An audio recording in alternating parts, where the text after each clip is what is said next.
empowering women in Christ. ഹല്ലേലൂയ. ഷെക്കേന ന്യൂസിൻ്റെ എല്ലാ പ്രിയ പ്രേക്ഷകർക്കും നമ്മുടെ കർത്താവായ യേശു ക്രിസ്തുവിൻ്റെ കൃപയും സമാധാനവും ആശംസിക്കുകയാണ്. പ്രശില്ല പ്രോഗ്രാമിൻ്റെ ഇന്നത്തെ എപ്പിസോഡിലേക്ക് എല്ലാവരെയും ഏറ്റവും സ്നേഹത്തോടെ സ്വാഗതം ചെയ്യുന്നു. നമ്മൾ പഠിച്ചുകൊണ്ടിരുന്നത് പഴയ നിയമത്തിൽ രാജാക്കന്മാരുടെ 2-ാം പുസ്തകത്തിൽ നമ്മൾ കണ്ടുമുട്ടുന്ന ശൂനേം എന്ന സ്ഥലത്തു നിന്നുള്ള ആ സ്ത്രീയെക്കുറിച്ചായിരുന്നു. എലീശ പ്രവാചകനുമായി ബന്ധപ്പെട്ട് ശൂനേംകാരി സ്ത്രീയിലൂടെ കർത്താവ് നമ്മളോട് ചില ആത്മീയ മർമ്മങ്ങൾ പറഞ്ഞു തരികയായിരുന്നു. തൻ്റെ ജീവിതത്തിൽ നേരിട്ടേക്കാവുന്ന ഏറ്റവും വലിയ പ്രതിസന്ധിക്ക് മുൻപിൽ നിന്നപ്പോൾ അവൾ കാണിച്ച വിശ്വാസം, കർത്താവിൻ്റെ ശക്തിയിലുള്ള അവളുടെ ആശ്രയത്വം, അവളുടെ നന്ദി നിറഞ്ഞ ഹൃദയം, ഇതൊക്കെ നമ്മൾ ചിന്തിച്ചു വരികയായിരുന്നു. സങ്കീർത്തകനായ ദാവീദ് 121-ാം സങ്കീർത്തനം അവിടെ 1-2 തിരുവാക്യങ്ങളിൽ ഇപ്രകാരം ഏറ്റുപറയുന്നുണ്ട്: പർവ്വതങ്ങളിലേക്ക് ഞാൻ കണ്ണുകൾ ഉയർത്തുന്നു, എനിക്ക് സഹായം എവിടെ നിന്നു വരും? എനിക്ക് സഹായം കർത്താവിൽ നിന്നു വരുന്നു, ആകാശവും ഭൂമിയും സൃഷ്ടിച്ച കർത്താവിൽ നിന്ന്. രാജാവായിരുന്ന, ശക്തി പ്രതാപങ്ങൾ ഉണ്ടായിരുന്ന ദാവീദാണ് ഏറ്റുപറയുന്നത്: ഞാൻ സഹായത്തിനായി പർവ്വതങ്ങളിലേക്ക് കണ്ണുകൾ ഉയർത്തുകയാണ്. എനിക്ക് ഉറപ്പുണ്ട്, എനിക്ക് സഹായം വരുന്നത് കർത്താവിൽ നിന്നാണെന്ന്. ആകാശവും ഭൂമിയും സൃഷ്ടിച്ച, സർവ സൃഷ്ടികളെയും സൃഷ്ടിച്ച് പരിപാലിക്കുന്ന കർത്താവിലാണ് തൻ്റെ ശക്തി എന്ന്, തൻ്റെ സഹായം എന്ന് ദാവീദ് രാജാവ് ഏറ്റുപറയുകയാണ്. ശൂനേംകാരി സ്ത്രീയും ഇത് തന്നെയല്ലേ നമുക്ക് കാണിച്ചു തന്നത്?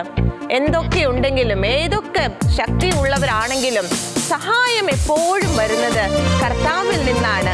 പ്രശ്നങ്ങളും പ്രതിസന്ധികളും എന്തുമായിക്കൊള്ളട്ടെ, എപ്പോഴും നമ്മളെ കാക്കുന്ന, നമ്മെ പരിപാലിക്കുന്ന, നമ്മെ നോക്കിയിരിക്കുന്ന നമ്മുടെ കർത്താവിലാണ് നാം ആശ്രയിക്കേണ്ടത്. അവിടെ നിന്നാണ് നമുക്ക് ശക്തി ലഭിക്കുന്നത്. ആ കർത്താവിനെ നമുക്കൊന്ന് ചേർന്ന് സ്തുതിച്ച് ആരാധിക്കുവാനായിട്ട് ഒരുങ്ങാം. സഹായം നൽകുന്ന, നമ്മെ കരുതുന്ന, നമ്മെ പോറ്റുന്ന നമ്മുടെ കർത്താവിനെ നമുക്കൊന്ന് ചേർന്ന് പാടി സ്തുതിക്കാം. Hallelujah, hallelujah. ഞാൻ കരുതുന്നവൻ, നിന്റെ കാൽ വഴുതുവാൻ സമ്മതിക്കില്ല. നിന്നെ കാക്കുന്നവൻ മയങ്ങുകില്ല, നിന്റെ പരിപാലകൻ ഉറങ്ങുകില്ല. കർത്തനായവൻ ഞാൻ കരുതുന്നവൻ, നിന്റെ കാൽ വഴുതുവാൻ സമ്മതിക്കില്ല, നിന്നെ കാക്കുന്നവൻ മയങ്ങുകില്ല, നിന്റെ പരിപാലകൻ ഉറങ്ങുകില്ല. ഇസ്രായേലിന്റെ പരിപാലകൻ ഞാൻ, മയങ്ങുകില്ല, ഉറങ്ങുകില്ല. ഭയപ്പെടേണ്ട, ഞാൻ കൂടെയുണ്ട്, കൈവിടുകില്ല, വാക്കുമാറുകയില്ല. ഇസ്രായേലിന്റെ പരിപാലകൻ ഞാൻ, മയങ്ങുകില്ല, ഉറങ്ങുകില്ല. ഭയപ്പെടേണ്ട, ഞാൻ കൂടെയുണ്ട്, കൈവിടുകില്ല, വാക്കുമാറുകയില്ല. ഞങ്ങൾ വിശ്വസിക്കുന്ന കർത്താവേ, ഞങ്ങളെ എപ്പോഴും കരുതുന്ന, ഞങ്ങളെപ്പോഴും നോക്കിയിരിക്കുന്ന, കാത്തു പരിപാലിക്കുന്ന ഈശോയെ ഞങ്ങൾ അങ്ങേ ആരാധിക്കുന്നു. ഞങ്ങളുടെ പരിപാലകൻ ഉറങ്ങുകയില്ല, ഉറക്കം തൂങ്ങുകയില്ല, മയങ്ങുകയില്ല. എപ്പോഴും ഞങ്ങളെ കാത്തു പരിപാലിക്കുന്ന ഈശോയെ ഞങ്ങൾ അങ്ങേ ആരാധിക്കുന്നു. Hallelujah, hallelujah. ഉടയവർ കൈവിട്ടാലും ഞാൻ നിന്നെ ഒരു നാളും കൈവിടുകില്ല. പെറ്റതള്ള നിന്നെ മറന്നിടിലും ഞാൻ നിന്നെ ഒരു നാളും മറക്കുകയില്ല. ഉറ്റവരുടയവർ കൈവിട്ടാലും ഞാൻ നിന്നെ ഒരു നാളും കൈവിടുകില്ല. പെറ്റതള്ള നിന്നെ മറന്നിടിലും ഞാൻ നിന്നെ ഒരു നാളും മറക്കുകയില്ല. ഇസ്രായേലിന്റെ പരിപാലകൻ ഞാൻ, മയങ്ങുകില്ല, ഉറങ്ങുകില്ല. ഭയപ്പെടേണ്ട, ഞാൻ കൂടെയുണ്ട്, കൈവിടുകില്ല, വാക്കുമാറുകയില്ല. ഇസ്രായേലിന്റെ പരിപാലകൻ ഞാൻ, മയങ്ങുകില്ല, ഉറങ്ങുകില്ല.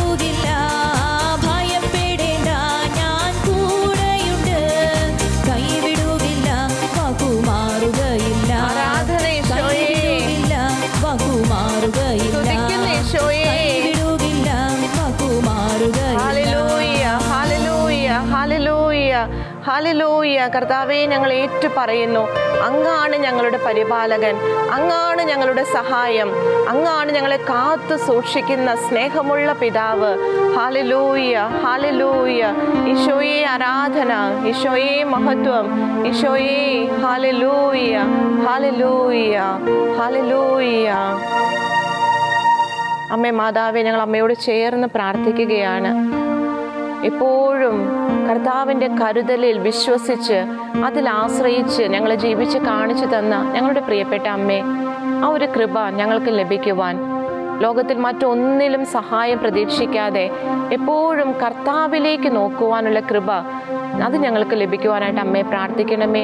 വിശുദ്ധ യോസേപ്പ് പിതാവേ, തിരുകുടുംബത്തിൻ്റെ പാലക, ദൈവകൃപയിൽ ആശ്രയിച്ചുകൊണ്ട് തിരുകുടുംബത്തെ പരിപാലിച്ച് കൊണ്ടു നടന്ന ഞങ്ങളുടെ പ്രിയപ്പെട്ട പിതാവേ, ആ ഒരു കൃപ ഞങ്ങളുടെ കുടുംബങ്ങൾക്ക് ലഭിക്കുവാൻ യോസേപ്പ് പിതാവേ പ്രാർത്ഥിക്കണമേ. നമുക്ക് ചേർന്ന് പ്രാർത്ഥിക്കാം. നന്മ നിറഞ്ഞ മറിയമേ സ്വസ്തി, കർത്താവ് അങ്ങയോട് കൂടെ സ്ത്രീകളിൽ അങ്ങ് അനുഗ്രഹിക്കപ്പെട്ടവളാകുന്നു, അങ്ങയുടെ ഉദരത്തിൻ ഫലമായി ഈശോ അനുഗ്രഹിക്കപ്പെട്ടവനാകുന്നു. പരിശുദ്ധ മറിയമേ, തമ്പുരാന്റെ അമ്മേ, പാപികളായ ഞങ്ങൾക്ക് വേണ്ടി ഇപ്പോഴും ഞങ്ങളുടെ മരണസമയത്തും തമ്പുരാനോട് അപേക്ഷിക്കണമേ. ആമീൻ. ആമേൻ. യേശുക്രിസ്തുവിൽ എൻ്റെ പ്രിയമുള്ള സഹോദരങ്ങളെ, നമ്മൾ ശൂന്യംകാരിയോടൊപ്പം അവളുടെ ജീവിതത്തിലൂടെ യാത്ര ചെയ്തു വരികയായിരുന്നു. നമുക്കറിയാം, കർത്താവിൽ നിന്ന് ജ്ഞാനം പ്രാപിച്ച് ദൈവപുരുഷന് വലിയ സഹായമായി തീർന്ന അവളും അവളുടെ കുടുംബവും പിന്നീട് കർത്താവിൽ നിന്നും ആ ഒരു പ്രവചനത്തെ അവർ പ്രാപിക്കുകയായിരുന്നു. തുടർന്ന് അവളുടെ ജീവിതത്തിൽ കടന്നു വന്ന വലിയ പ്രതിസന്ധി, അവളുടെ കുഞ്ഞ് മരിച്ചു പോവുകയാണ്. അതിനെ തുടർന്ന് അവളുടെ ജീവിതത്തിൽ അവൾ പ്രകടിപ്പിച്ച അവളുടെ വിശ്വാസദാർഢ്യം, അവളുടെ ആ സ്വഭാവത്തിലെ സവിശേഷതകൾ, ഇതെല്ലാം നമ്മൾ പഠിച്ചു വരികയായിരുന്നു. അങ്ങനെ എലീശ പ്രവാചകനിലൂടെ കർത്താവ് ആ കുഞ്ഞിന് വീണ്ടും ജീവൻ നൽകുകയാണ്. വീണ്ടും ആ ഭവനം കർത്താവിൽ ആശ്രയിച്ച് മുന്നോട്ട് പോയിക്കൊണ്ടിരിക്കുകയാണ്. തുടർന്ന് നമ്മൾ ശൂന്യംകാരി സ്ത്രീയെ കാണുന്നത് രാജാക്കന്മാരുടെ 2-ാം പുസ്തകം 8-ാം അധ്യായത്തിലാണ്. അവിടെ 1-ാം തിരുവാക്യം നമുക്കൊന്ന് ശ്രദ്ധിക്കാം. താൻ പുനർജീവിപ്പിച്ച കുട്ടിയുടെ അമ്മയോട് എലീശ പറഞ്ഞിരുന്നു, നീയും കുടുംബവും വീട് വിട്ട് കുറച്ചുകാലം എവിടെയെങ്കിലും പോയി താമസിക്കുക. കർത്താവ് ഈ നാട്ടിൽ ക്ഷാമം വരുത്തും, അത് 7 വർഷം നീണ്ടു നിൽക്കും. ഇവിടെ വീണ്ടും കർത്താവ് ശൂന്യംകാരി സ്ത്രീയുടെ ഭവനത്തോട് കാണിക്കുന്ന വലിയ ഒരു സഹായത്തെ, കർത്താവിൻ്റെ ഒരു കരുതലിൻ്റെ കരത്തെ നമ്മൾ ഇവിടെ കാണുന്നത്. എലീശ പ്രവാചകനിലൂടെ വരാൻ പോകുന്ന ക്ഷാമത്തെക്കുറിച്ച് അവർക്ക് മുന്നറിയിപ്പ് ലഭിക്കുകയാണ്. എലീശ പ്രവാചകൻ എന്താ പറയുന്നത്? അവളോടും അവളുടെ കുടുംബത്തോടും ഒന്നിച്ച് ആ നാട്ടിൽ നിന്ന് മാറി താമസിക്കാൻ പറയുകയാണ്. സമയവും പറഞ്ഞു കൊടുക്കുന്നുണ്ട്, 7 വർഷക്കാലം എന്നും പറഞ്ഞു കൊടുക്കുന്നുണ്ട്. നമ്മൾ ഇതിൻ്റെ ആദ്യ ഭാഗത്ത് കണ്ടതാണ്, ഈ ശൂന്യംകാരി സ്ത്രീ അവരുടെ ആ നാട്ടിൽ വളരെ വെൽ സെറ്റിൽഡ് ആയിരുന്നു. അവളൊരു ധനികയായിരുന്നു. നാട്ടിൽ നല്ല പേരുള്ള പ്രശസ്തിയുള്ള ഒരു കുടുംബത്തിൽ അവരായിരിക്കുകയാണ്. എല്ലാ രീതിയിലും അവരവിടെ സേഫ് ആയിരുന്നു. എന്നാൽ എലീശ പ്രവാചകൻ അവളോട് എന്താ പറയുന്നേ? അതെല്ലാം ഉപേക്ഷിച്ച് അവളോട് മറ്റൊരു നാട്ടിലേക്ക് പോകാനായി പറയുകയാണ്. തുടർന്ന് അവൾ എന്താ ചെയ്തത്? 2-ാം തിരുവാക്യത്തിലേക്ക് നമുക്ക് കടന്നു വരാം. അവൾ ദൈവപുരുഷന്റെ വാക്കനുസരിച്ച് പ്രവർത്തിച്ചു. അവളും കുടുംബവും ഫിലിസ്ത്യരുടെ നാട്ടിൽ പോയി 7 കൊല്ലം താമസിച്ചു. എന്താ സഹോദരങ്ങളെ ഇതിൽ നിന്നും നമുക്ക് മനസ്സിലാകുന്നത്? എലീശ പ്രവാചകന്റെ വാക്കുകളെ കർത്താവിൻ്റെ അരുളപ്പാടായി അവൾ സ്വീകരിക്കുകയായിരുന്നു. തനിക്ക് മുന്നിൽ വരാൻ പോകുന്ന പ്രശ്നങ്ങളിലേക്കല്ല അവൾ നോക്കിയത്. കർത്താവ് തന്നോടൊരു കാര്യം പറഞ്ഞാൽ അതിൽ കാര്യമുണ്ടെന്ന് അവൾ വിശ്വസിക്കുകയാണ്. അതിൽ പൂർണ്ണമായിട്ടും അനുസരിക്കാൻ അവൾ തയ്യാറാവുകയാണ്. എലീശ പ്രവാചകൻ തന്നോടും തൻ്റെ കുടുംബത്തോടും ആവശ്യപ്പെട്ട, നിർദ്ദേശിച്ച ആ കാര്യത്തെ അവൾ അനുസരിക്കുകയാണ്. വലിയ വില തന്നെ അവൾ തീർച്ചയായിട്ടും കൊടുക്കേണ്ടി വരുന്നുണ്ട്. എന്നിട്ട് 7 വർഷക്കാലം അവർ ഫിലിസ്ത്യരുടെ നാട്ടിൽ പോയി താമസിക്കുകയാണ്. ചെല്ലുന്ന ആ ദേശം അവരോട് ഒട്ടും ഫ്രണ്ട്ലി അല്ലാത്ത ശത്രുദേശത്തേക്കാണ് അവർ കടന്നു ചെല്ലുന്നത്. അവിടെ 7 വർഷക്കാലം കർത്താവിൻ്റെ ഒരേ ഒരു നിർദ്ദേശപ്രകാരം അവിടെ ആയിരിക്കുകയാണ്.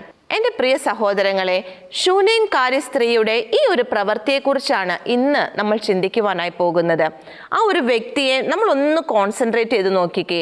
അവരുടെ ജീവിതത്തിലേക്ക് ഒന്നിന് പിറകെ ഒന്നായിട്ട് പ്രശ്നങ്ങൾ വന്നുകൊണ്ടിരിക്കുന്നത്. തുടക്കത്തിൽ തന്നെ നമ്മൾ കാണുന്നുണ്ട്, അവർക്കൊരു കുഞ്ഞുണ്ടായിരുന്നില്ല. എന്നാൽ ആ പ്രശ്നത്തെ വളരെ വിദഗ്ധമായിട്ട് അവൾ കൈകാര്യം ചെയ്യുന്നത്. അവൾ വളരെ തൃപ്തികരമായിട്ടാണ് ജീവിച്ചു പോകുന്നത്. പ്രശ്നത്തിലേക്ക് നോക്കുന്നവളായിരുന്നില്ല ഈ ശൂനേംകാരി സ്ത്രീ.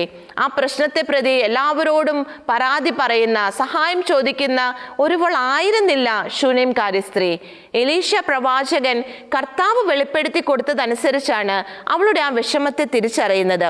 ആ ഒരു പ്രശ്നത്തെ, ആ ഒരു വിഷമത്തെ മാറ്റി അധികം കഴിയുന്നതിന് മുൻപ് തന്നെ അടുത്ത പ്രശ്നം അവളുടെ ജീവിതത്തിലേക്ക് കടന്നു വരികയാണ്.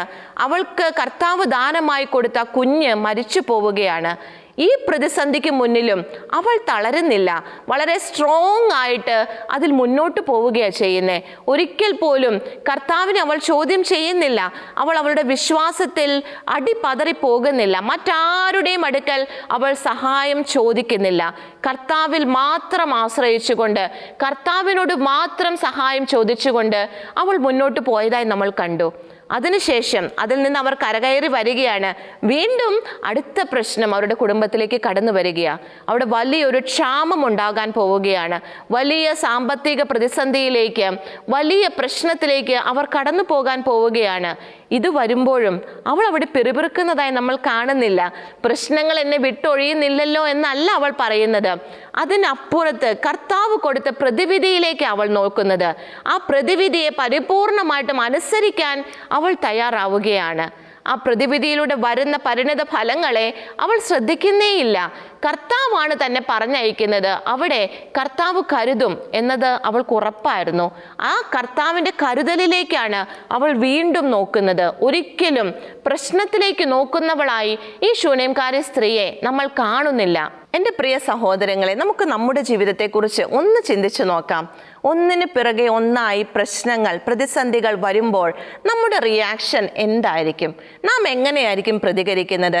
നമ്മുടെ ആത്മീയ അവസ്ഥ എന്തായിരിക്കും? എത്രമാത്രം വലിയ പ്രശ്നങ്ങളായിക്കൊള്ളട്ടെ, നമ്മൾ കർത്താവിനെതിരെ തിരിയുന്നുണ്ടോ?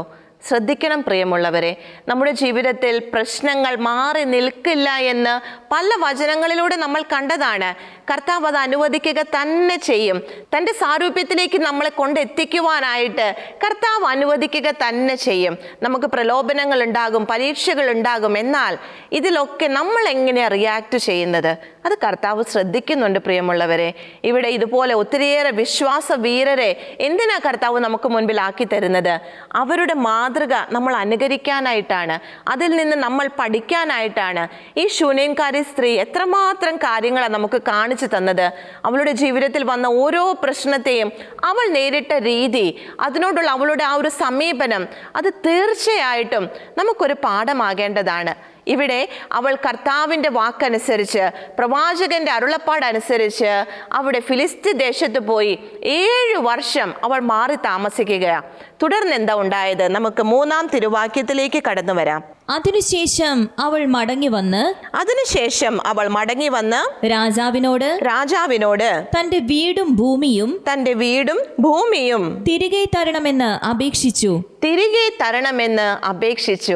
7 വർഷങ്ങൾ കഴിഞ്ഞു. അവളുടെ വീടും ഭവനവും അതുമായി ബന്ധപ്പെട്ട സ്ഥലവും എല്ലാം രാജാവിൻ്റെ കീഴിലേക്ക് പോയി കഴിഞ്ഞിരുന്നു. 7 വർഷക്കാലം കഴിഞ്ഞ് കർത്താവ് പറഞ്ഞതനുസരിച്ച് എലീശ പ്രവാചകൻ പറഞ്ഞിരുന്നു 7 വർഷത്തേക്ക് മാറി താമസിക്കാൻ. കൃത്യം അതനുസരിച്ച് തന്നെ 7 വർഷം കഴിഞ്ഞ് അവൾ തിരികെ വരികയാണ്. തിരികെ വന്ന് രാജാവിനോട് അവൾ ചോദിക്കുകയാണ് തൻ്റെ വീടും ഭവനവും ആ സ്ഥലവും എല്ലാം തനിക്ക് തിരിച്ചു തരണമെന്ന്. തുടർന്ന് 6-ാം തിരുവാക്യത്തിലേക്ക് നമുക്കൊന്ന് കടന്നു വരാം. രാജാവ് ചോദിച്ചപ്പോൾ അവൾ വിവരം പറഞ്ഞു.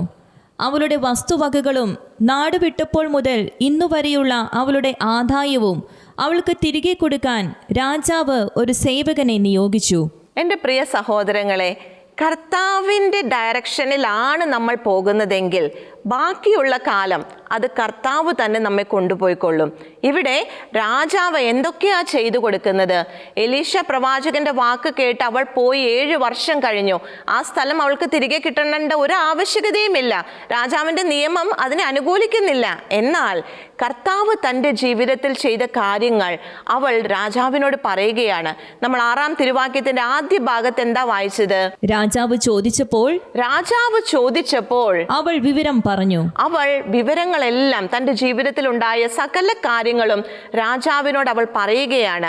അത് രാജാവാണെന്നോ തൻ്റെ അധികാരിയാണെന്നുള്ള ഒരു ഭാവഭേദവും കൂടാതെ തൻ്റെ ജീവിതത്തിൽ കർത്താവ് തൻ്റെ ആ ശുശ്രൂഷകനിലൂടെ, പ്രവാചകനിലൂടെ തൻ്റെ ജീവിതത്തിൽ ചെയ്ത കാര്യങ്ങളെല്ലാം രാജാവിനോട് പറഞ്ഞു കേൾപ്പിക്കുകയാ.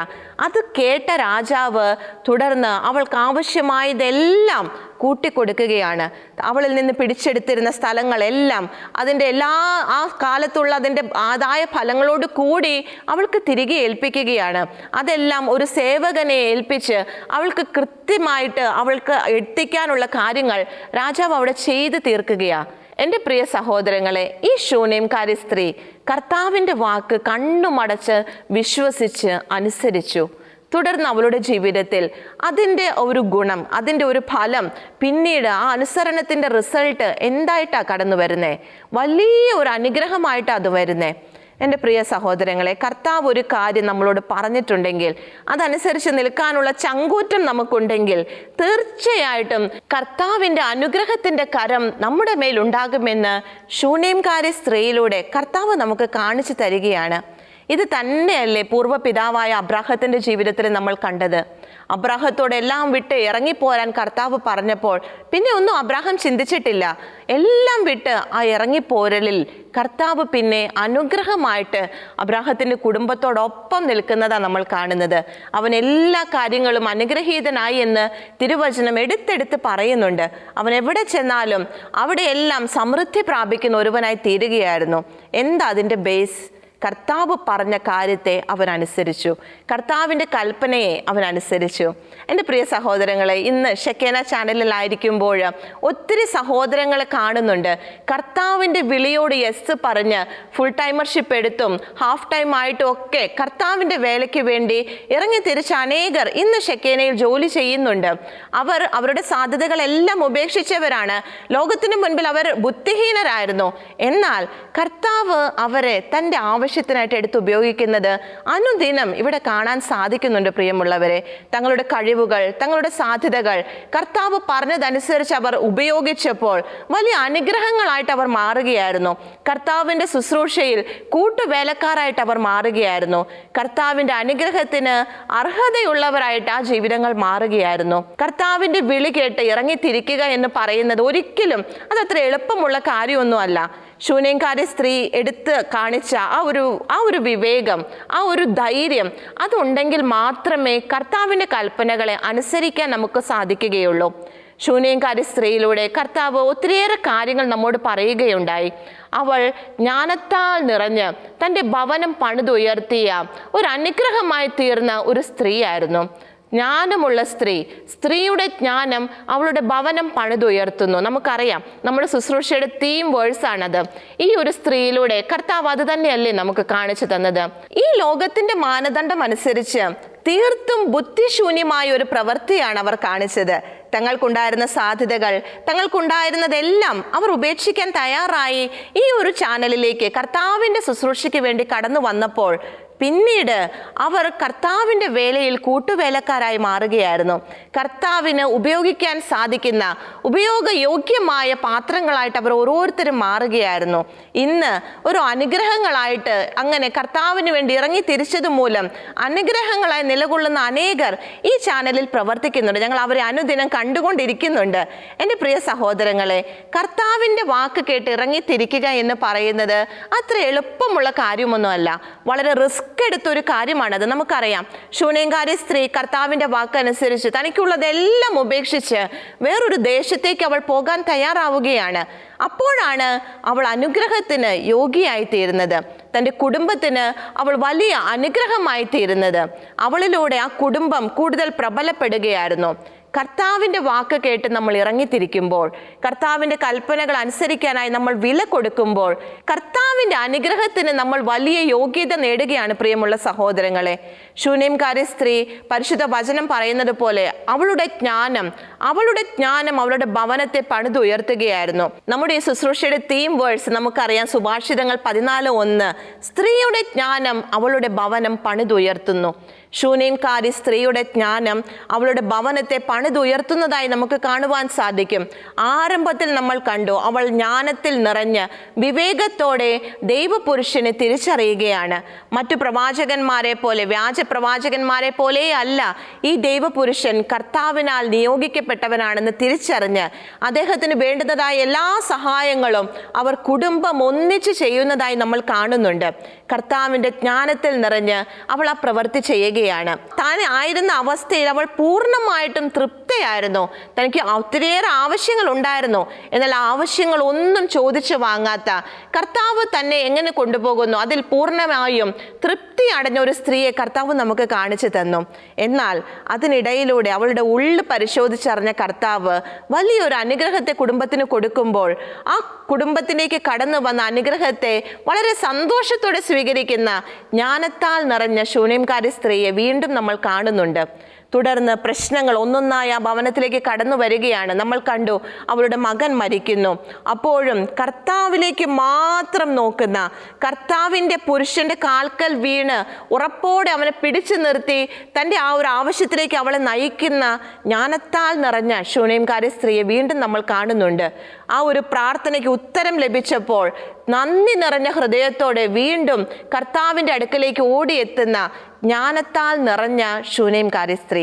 വീണ്ടും നമ്മൾ കാണുന്നു, പ്രവാചകൻ ആ ഒരു വിപത്തിനെ കുറിച്ച് വാർണിംഗ് കൊടുത്തപ്പോൾ അത് സത്യമാണെന്ന്, അതിൽ കാര്യമുണ്ടെന്ന് തൻ്റെ ജ്ഞാനത്തിൽ തിരിച്ചറിഞ്ഞ അവൾ അത് അനുസരിക്കാൻ തയ്യാറാവുകയായിരുന്നു. അനുസരിച്ച് തിരിച്ചു വരുമ്പോൾ വളരെയേറെ അനുഗ്രഹത്തിന് അവൾ പാത്രമായി തീരുകയാണ്.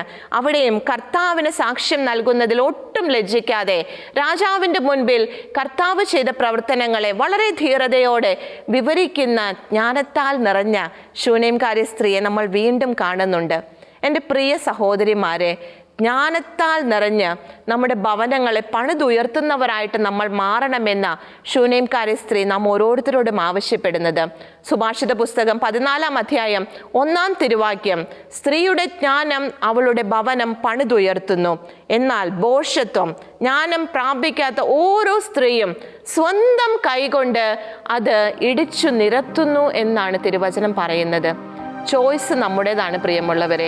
ജ്ഞാനം പ്രാപിച്ച് നമ്മുടെ ഭവനങ്ങളെ പണിതുയർത്തണമോ, അതെയോ സ്വന്തം ഇഷ്ടത്താൽ സ്വാർത്ഥ മോഹങ്ങളാൽ നിറഞ്ഞ് നമ്മുടെ ഭവനങ്ങളെ ഇടിച്ചു നിരത്തുന്നവരായി നമ്മൾ മാറണമോ? കർത്താവിൽ നിന്ന് ജ്ഞാനത്തെ പ്രാപിച്ച് നമ്മുടെ ഭവനങ്ങളെ പണിതുയർത്തുന്നവരായി നമുക്ക് മാറാം. കർത്താവ് നൽകുന്ന ഈ ഓരോ ഗൈഡൻസിനെ നമ്മുടെ ജീവിതങ്ങളിലേക്ക് നമുക്ക് ഏറ്റെടുക്കാം. നമുക്ക് മുൻപിൽ കർത്താവ് നൽകിയിരിക്കുന്ന ഒത്തിരിയേറെ സ്ത്രീകളുണ്ട്. അവർ ഓരോരുത്തരിലൂടെയും ഒത്തിരിയേറെ പാഠങ്ങൾ കർത്താവ് നമുക്ക് പകർന്നു തരുന്നുണ്ട്. ആ പാഠങ്ങളെ ഉൾക്കൊണ്ടുകൊണ്ട് നമ്മുടെ കർത്താവിന് ചേർന്ന മക്കളായിട്ട് നമുക്ക് മുന്നോട്ട് പോകാം. ജ്ഞാനത്തിൽ കൂടുതൽ ഉയർച്ചകളിലേക്ക് എത്തുവാനുള്ള ആഗ്രഹത്തോടെ നമ്മുടെ കർത്താവിനെ സ്തുതിച്ച് ആരാധിക്കുവാനായിട്ട് നമുക്ക് ഒരുങ്ങാം. കർത്താവ് നമ്മളെ നിരന്തരം നയിക്കുന്ന ആ വലിയ സ്നേഹത്തെ ഓർത്ത്, ഏത് കഷ്ടതയിലും മുന്നോട്ട് പോകാനുള്ള ശക്തി തരുന്ന കർത്താവിന്റെ കൃപയെ ഓർത്ത് നന്ദി പറഞ്ഞുകൊണ്ട് നാം ആയിരിക്കുന്നിടത്ത് നമ്മുടെ കർത്താവിനെ സ്തുതിച്ച് ആരാധിക്കുവാനായി നമുക്ക് ഒരുങ്ങാം. Hallelujah, hallelujah. സ്തുതി പാടിടും ഞാൻ, വൻ കൃപയെ എന്നും ഓർത്തിടും ഞാൻ. ഹല്ലേലൂയ, സ്തുതി പാടിടും ഞാൻ, വൻ കൃപയെ എന്നും ഓർത്തിടും ഞാൻ. പരിശുദ്ധനേ കരുണാനിധിയേ, സ്തുതികൾക്കെല്ലാം യോഗ്യനായവനേ. പരിശുദ്ധനേ കരുണാനിധിയേ, സ്തുതികൾക്കെല്ലാം യോഗ്യനായവനേ. കർത്താവേ, പരിശുദ്ധനായവനെ, കരുണാമയവനായവനെ, സ്തുതികൾക്ക് യോഗ്യനായവനെ ഞങ്ങൾ അങ്ങേ സ്തുതിക്കുന്നു. ഹല്ലേലൂയ, ഹല്ലേലൂയ, ഹല്ലേലൂയ.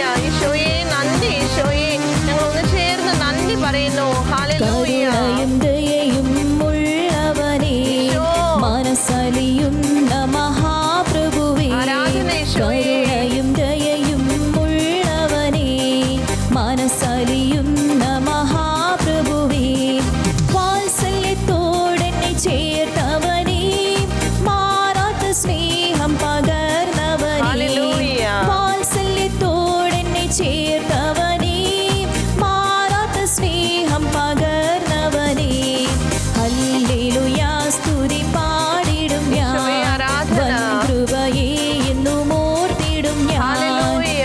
ഹല്ലേലൂയ, സ്തുതി പാടിടും ഞാൻ, നന്ദി ഈശോയെ. വൻകൃപയെ എന്നും ഓർത്തിടും ഞാൻ. ഹല്ലേലൂയ. പരിശുദ്ധനേ, കരുണാനിധിയേ, സ്തുതികൾക്കെല്ലാം യോഗ്യനായവനേ. സ്തുതിക്കുന്നു ഈശോ. പരിശുദ്ധനേ, കരുണാനിധിയേ, സ്തുതികൾക്കെല്ലാം യോഗ്യനായവനേ. ഹല്ലേലൂയ. ഹല്ലേലൂയ, സ്തുതി പാടിടും ഞാൻ, ഹല്ലേലൂയ. വൻകൃപയെ എന്നും ഓർത്തിടും ഞാൻ. ആമേൻ, ആമേൻ. ഹല്ലേലൂയ, സ്തുതി പാടിടും ഞാൻ, വൻകൃപയെ എന്നും ഓർത്തിടും ഞാൻ. Hallelujah, hallelujah. ഞങ്ങൾ അങ്ങയെ സ്തുതിക്കുന്നു കർത്താവേ. ഒന്ന് ചേർന്ന് ഏക മനസ്സോടെ കർത്താവേ ഞങ്ങൾ അങ്ങയെ സ്തുതിക്കുന്നു. സകല സ്തുതികൾക്ക് യോഗ്യനായ ഞങ്ങളുടെ കർത്താവേ ഞങ്ങൾ അങ്ങയെ സ്തുതിക്കുന്നു. ഹല്ലേലൂയ, ഹല്ലേലൂയ, ഹല്ലേലൂയ. ഈശോയെ നന്ദി, ഈശോയെ സ്തുതി, ഈശോയെ ആരാധന. ഹല്ലേലൂയ, ഹല്ലേലൂയ, ഹല്ലേലൂയ. ആമേൻ.